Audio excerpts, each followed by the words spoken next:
बोलिए सदगुरुदेव भगवान की जय। आज बहुत खुशी का समय है। हम लोग बालोद में गुरु पूर्णिमा मना रहे हैं। एक भजन के माध्यम से अरे लुटेरा रे, देखो गुरु का खजाना, देखो लुटेरा रे, लुटेरा रे, देखो गुरु का खजाना, देखो लुटेरा रे। लूट सके तो लूट ले बंदे, तू क्यों देरी करता है। लूट सके तो लूट ले बंदे, तू क्यों देरी करता है। लुटेरा रे, देखो गुरु का खजाना, देखो लुटेरा रे। ऐसा मौका फिर न मिलेगा, सबकी झोली भरता है। ऐसा मौका फिर न मिलेगा, सबकी झोली भरता है। लुटेरा रे, देखो गुरु का खजाना, देखो लुटेरा रे। लुटेरा रे, देखो गुरु का खजाना, देखो लुटेरा रे। ऐसा दरबार फिर न मिलेगा, सबकी झोली भरता है। ऐसा मौका फिर न मिलेगा, सबकी झोली भरता है। लुटेरा रे, देखो गुरु का खजाना, देखो लुटेरा रे। लूट सके तो लूट ले बंदे, तू क्यों देरी करता है। ऐसा मौका फिर न मिलेगा, सबकी झोली भरता है। लुटेरा रे, देखो गुरु का खजाना, देखो लुटेरा रे। केवल गुरु ही दे सकता है। गुरु देता है, संत देते हैं, वो लेते नहीं हैं। संत देता है। लोग जाते हैं मंदिरों में, कहते कृपा करो, कृपा करो। कृपा का मतलब क्री माने करना, पाप माने प्राप्त कर लेना। भगवान किसी को देता नहीं, तुम्हारे किए हुए कर्मों का फल है जो तुमको मिल रहा है। ठीक, भगवान किसी को देते नहीं, तुम्हारे अच्छे कर्मों का फल है जो आपको मिल रहा है। जैसे कुछ लोग कहते हैं महाराज हमारे यहाँ एक बहुत दुष्ट है, लेकिन वो बहुत खुशी है और पूजा पाठ करते हैं, भक्ति करते हैं, वो बहुत दुखी हैं। ऐसा क्यों होता है? ऐसा क्यों होता है? ये जो दुष्ट है उसके पिछले जन्म के कर्म अच्छे हैं, वो फल भोग रहा है। जब उसका फल खत्म हो जाएगा, वो भी धराशायी हो जाएगा। जैसे लोग कोठिला बनाते हैं, अब तो लोहे का आने लगा, आधे में गेहूं भर दिया नीचे, फिर ऊपर जो है चावल भर दिया, खुलका होता निकाल दिया। जब तक गेहूं गिर नहीं जाएगा, चावल का नंबर नहीं आएगा। इसी प्रकार जब तक उसका पूर्ण है तब तक तो अच्छा चल रहा है, पूर्ण खत्म हुआ तो तुरंत धराशायी हो जाएगा।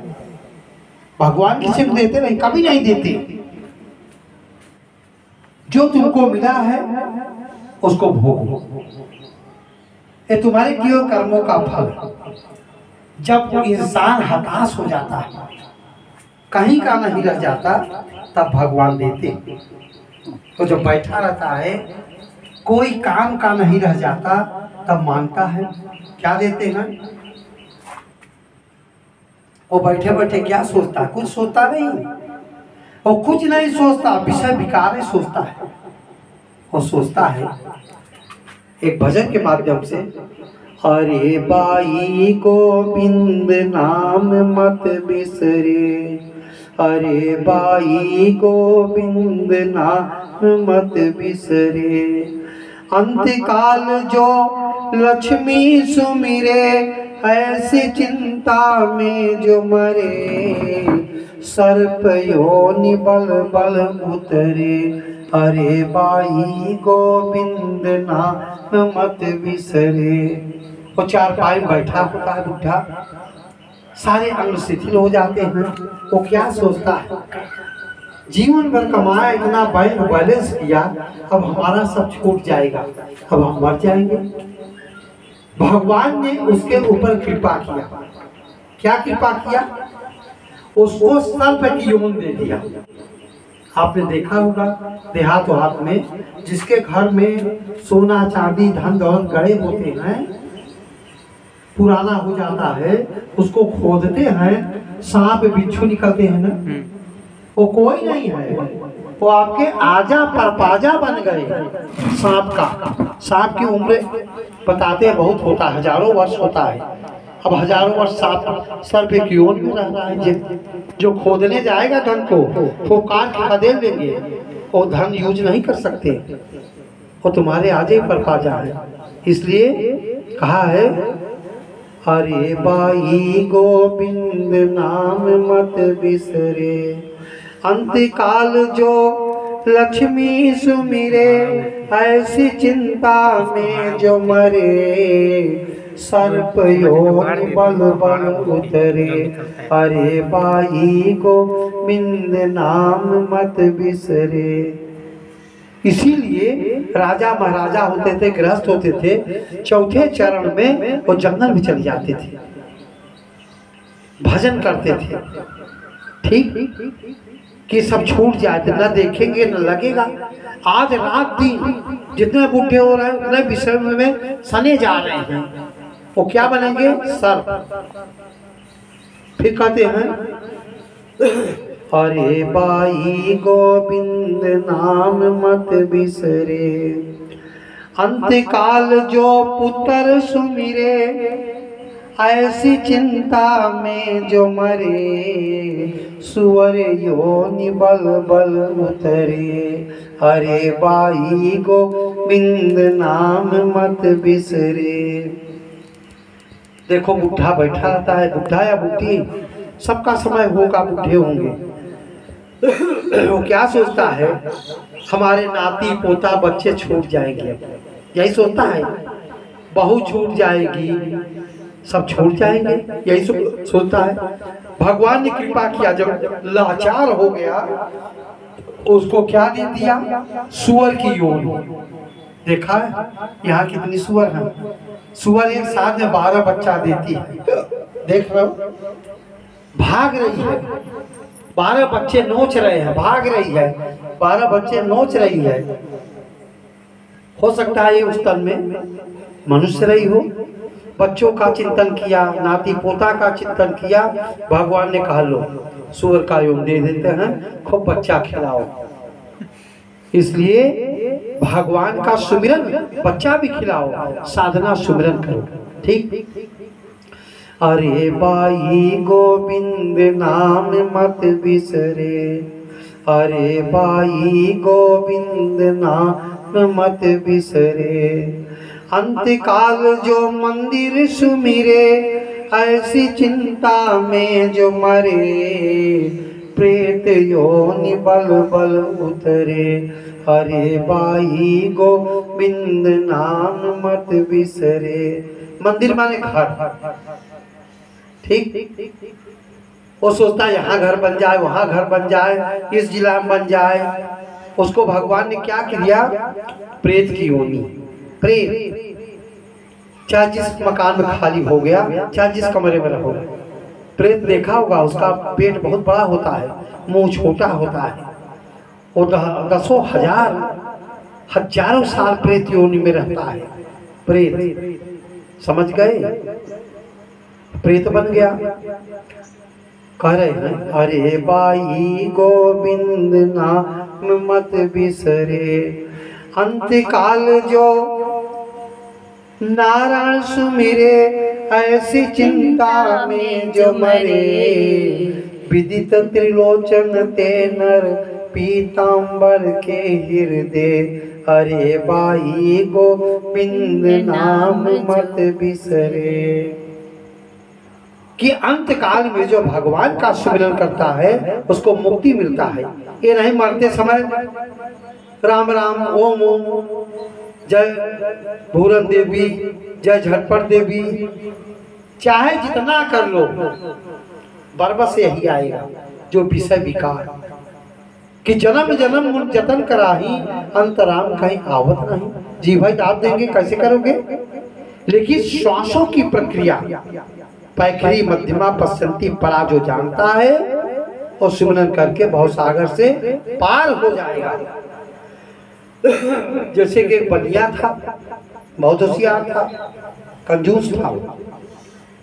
उसके लड़की की शादी होने वाली थी। उसके पास एक जर्सी गाय थी बहुत सुंदर, जो 20 लीटर दूध देती थी। उसके लड़की की शादी होने वाली थी। 5 महीने बाद उसने सोचा यार गाय को दुहना बंद कर दें, जब बारात आएगी इकट्ठा दूध निकाल लेंगे।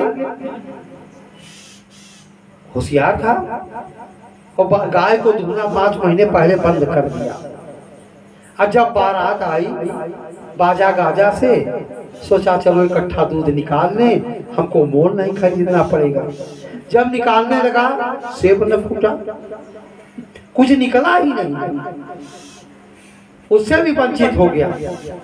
तो लोग सोते मरते समय राम राम कह देंगे, वो कर देंगे, बरबस यही आएगा जो तुमने जीवन भर किया। अब कहा तो सांप निकला है, लाठी खोजो, तो कैसे सांप मरेगा? लाठी पहले खोद रखे रहना होगा। लड़ाई हो जाएगा तो लाठी लो, युद्ध में की तैयारी करो। आग लग जाए घर में कह दो कुआं खोदाओ, आगे से तैयारी करो, सुमिरन साधना करो। कृष्ण भगवान ने कहा अर्जुन युद्ध भी करो और सुमिरन साधना का अभ्यास करो। कुछ करना नहीं, छोड़ना नहीं है। घर में रह करके जो भगवान ने आपको दिया है बढ़िया भोगते हुए सुबह शाम किसी तत्वदर्शी महापुरुष से ज्ञान की दीक्षा लेकर भजन करो, कल्याण हो जाएगा। ठीक, अन्यथा कल्याण होने वाला नहीं है। लोग कहते हैं, कुछ लोगों ने कहा कि एकादशी की मौत हो गई, एक जने मर गए, बहुत अच्छी मौत हुई, बहुत अच्छी मौत हुई। हमने कहा क्या अच्छी मौत हुई? मौत कहीं अच्छी होती है? मौत तो गड़बड़ होती है। कहा महाराज एकादशी को मर गए, हम कैसे क्या होता है? कहा सीधे बैकुंठ हो गया। हम कहा बहुत सरल विषय है एकादशी में, ऐसा थोड़ी है। कलयुग केवल नाम आधारा सुमि सुमिंदर उतरे पारा। एकादशी क्या है? हमने बताया था एकादशी नहीं है। एकादशी मतलब 11वां, 5 कर्मेंद्रियां, 5 ज्ञान इंद्रिया, 1 मन, उपवास, उपमाय नजदीक वास वाले रहना। एक साधना की विशेष विधि का नाम है उपवास। हमारे संत वैज्ञानिक थे, इसको धर्म में जोड़ दिया। एक दिन उपवास रहेंगे, शरीर का कचरा साफ हो जाएगा, अंतःकरण को रेस्ट मिलेगा। दूसरे दिन भोजन करेंगे, खून का संचार होगा, स्वस्थ रहेंगे, भजन होगा। मतलब साधना करते हुए जिसकी मृत्यु हो गई वो मुक्त हो गया। ठीक, ऐसा थोड़ी है कि बाहर की क्रिया से हम, कुछ लोग बोलते हैं आज उत्तरायण है, मोक्ष का मार्ग मिला। उत्तरायण क्या है इसको समझना होगा। इस हृदय की 101 नाड़ियां अंदर की बात है, उनमें से एक मूर्धा का भेदन कर बाहर की तरफ निकल गई, अर्थात त्रिकुटी 10वां द्वार को निकलकर इनसे बाहर जन तप लोक को चली गई है। उसके द्वारा ऊर्ध्व ऊपर को बोलते हैं, उसके द्वारा ऊर्ध्व ऊपर की ओर गमन करने वाला पुरुष अमरत्व को प्राप्त होता है। शेष विभिन्न गति युक्त नाड़ियां उत्क्रमण तथा प्राण अपान की हेतु होती है, अर्थात वे सब नाड़ियां संसार प्राप्ति के लिए ही होती हैं तथा इन अन्य नाड़ियों के से अंत समय प्राण गमन कर जाए तो जन्म मरण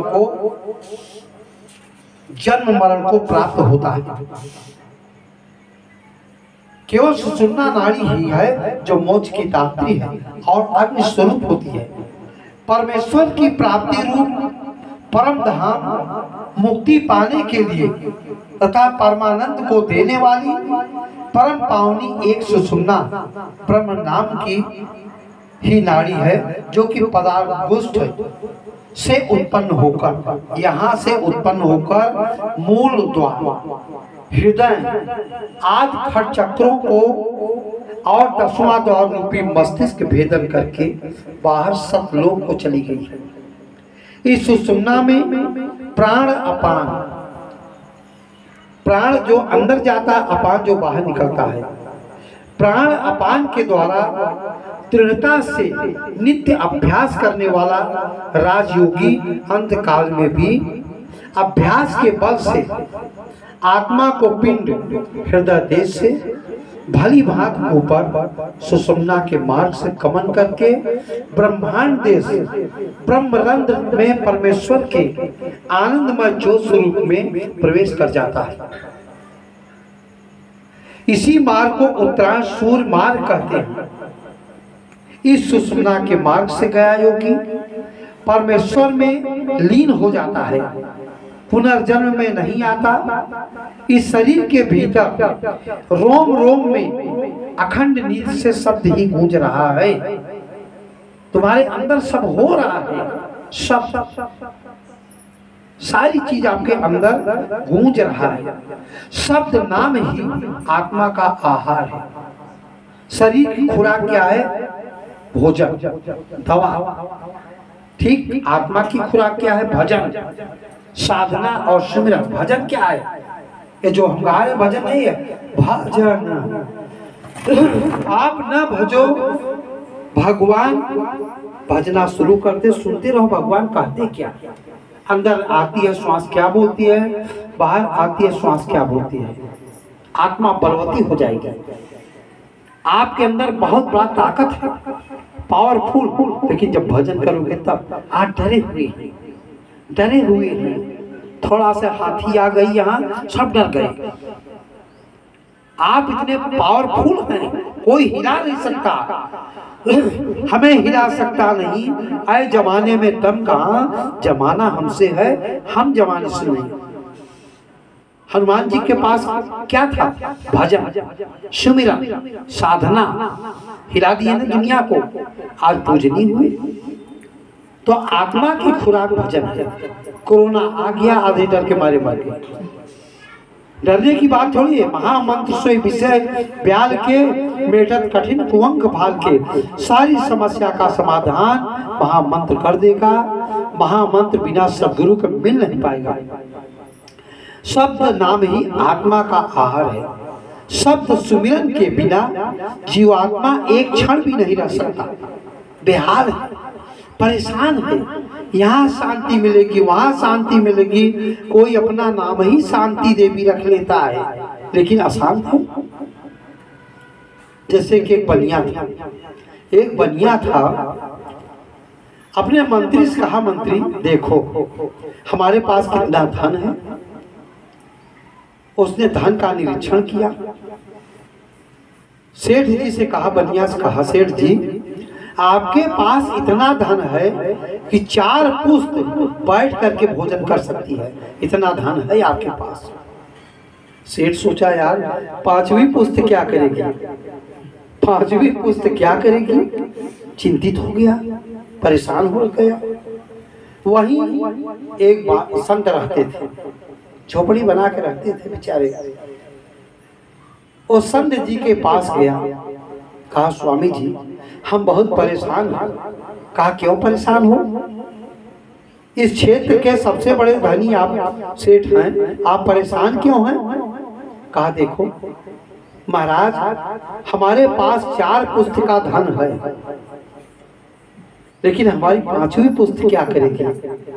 यही हम परेशान हैं कि हमारी 5वीं पुश्त क्या खाएगी। 4 पुश्त तो बैठ के खा सकती है। संत जी समझ गए उसकी बीमारी। कहा, अच्छा ठीक है। संत जी ने एक जंगल बताया, किस जंगल में जाना, 2 लोगों का भोजन ले लेना, एक सास और एक पतोहू रहती है। ऐसे ऐसे जाना, तुमको एक गुफा मिलेगी, वहां दरवाजा लगा होगा, वहां खटखटाओगे तब पतोहू निकलेगी, उनसे पूछ लेना, 2 लोगों का भोजन लेके जाना, 1 दिन का। सेठ घर गया, अपने पत्नी से 2 लोगों का राशन मांगा, सीधा वगैरह। अब बनिया चल दिया सेठ, गया ढूंढते ढूंढते वो गुफा पा गया, खटखटाया, पतोहू निकली, खोला, सास में बैठाया, आइए बैठिए भगवान। कौन है? कहा इस शहर का सबसे बड़ा सेठ हूँ, मैं बहुत परेशान हूँ। कहा क्या परेशानी है? कहा 4 पुस्त का धन हमारे पास है, 4 पुस्त हमारी बैठ के खा सकती है, लेकिन चिंता हमको इस बात की है 5वीं पुस्त क्या करेंगे? और 1 दिन का राशन आप दोनों को लाए, लो। सास ने कहा बहू जाके रसोई में देखो कल का भोजन है कि नहीं। जब उसकी बहू गई, देखा कल का भोजन था। बहू आई, कहा माता जी कल का भोजन है। माता जी ने कहा, सास उसकी कहा तुम ये अपना भोजन ले जाओ, कल का भोजन हमारे पास है। उस सेठ ने कहा रख लो भाई, परसों का हो जाएगा। कहा नहीं, हम कल का भोजन है, परसों का नहीं लेंगे। हमारा परमात्मा रोज देखता है, हम बासी भोजन नहीं करते। ठीक, सेठ चल दिया। रास्ते में उसके दिमाग में घाट कर गया, अरे कल का भोजन है, परसों का नहीं है। कितनी खुशी है, कितनी तेज है, कितनी प्रसन्न थी वो। संध्या जी के पास गया, उसका उत्तर निकल आया, चरणों में लेट गया। कहा महाराज जी पूरा धन दौलत ले लो, हमको वही खुशी और वही शांति दे दो जो सास और पतोहू को है।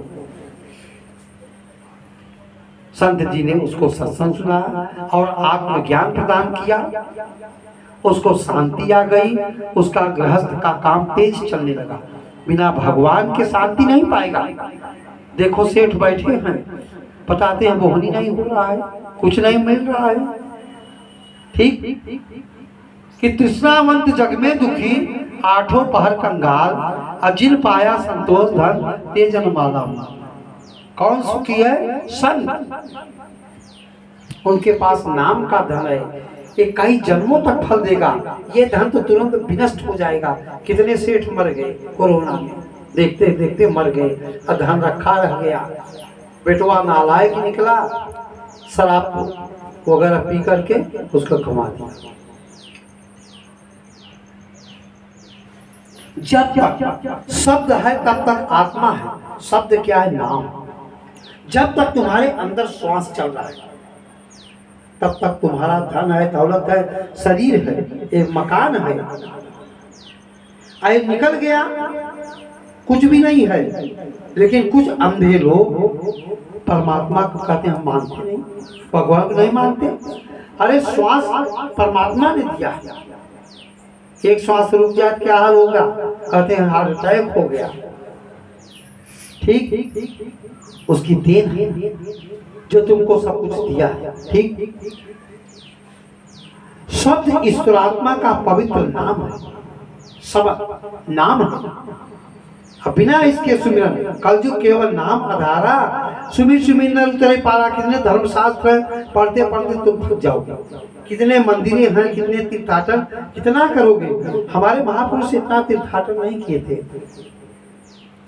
तत्वदर्शी महापुरुष से दीक्षित हुए और सुमिरन करके भवसागर से पार हो गए। आज इतिहास पन्नों में उनका नाम लिखा गया।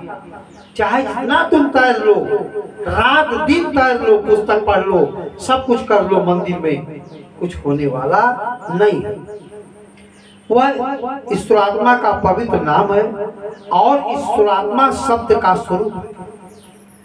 एक चेतन सत्ता है, तुम एक चेतन सत्ता हो। तुम जड़ की पूजा किया इसलिए जड़ हो गए, समझ गए? तुम वो शक्ति हो, अपने को समझिए तुम कौन हो। शब्द का अखंड अभ्यास करने से ईश्वरात्मा के स्वरूप की प्राप्ति होती है, कि नाम का सुमिरन करने से परमात्मा की प्राप्ति होती है। कहा है ना, नाम जपत कुंठी भला, चुई चुई पड़े जिस चाम, कंचन देख किस काम का चामे नहीं नाम। नाम का चाप करते हुए एक कोढ़ी भी अच्छा है। कंचन से काया हो, सोने का मकान हो, भवन हो, सब कुछ हो, जिस घर में नाम का सुमिरन नहीं है उस घर में दूत आते हैं, लोग परेशान रहते हैं, तरह तरह की बीमारियां आती हैं, उसमें रहने वाले पशु पंछी भी दुखी होते हैं जिस घर में नाम का सुमिरन नहीं होता। भाव कुभाव अलग आलसहु, नाम जपत मंगल दिसहु। भाव से कुभाव से नाम का सुमिरन करने से मंगलमय हो जाता है। आप लिखते हैं ना दीवार में, शुभ लाभ। शुभ क्या है? समझा, मेरा वाला फूल लाओ। शुभ संसार में परमात्मा का नाम है। लाभ क्या है? उसी नाम का सुमिरन बार बार, मंत्र जाप मंत्र विश्वासा पंचम वचन सुवेद प्रकाशा, बार बार सुमिरन ही लाभ है। संसार में वही लाभ उठाया है जो भगवान के सुमिरन का किया, भगवान का भजन किया, नहीं सब खत्म हो जाएगा, तुम्हारा कोई नहीं है। वही इंसान है जिसका मन परमात्मा में, सदगुरु में, अपने गुरु में अनुरक्त हो जाए, वही इंसान है। बाकी मनुष्य हैं, लेकिन मनुष्य से बढ़कर कोई जानवर नहीं है। आप 10-10 दिन का सड़ा मांस खा रहे हैं, भेड़ी बकरा मुर्गा खा रहे हैं, कह रहे हम पूजा कर रहे हैं। इसलिए प्राण अपान की गति में शब्द को जानकर श्वास प्रश्वास में शब्द का ही अभ्यास करना चाहिए तथा सब समय सिद्धा विश्वास पूर्वक शब्द में ही लवलीन हो जाना चाहिए। शब्द में नाम में लवलीन हो जाइए।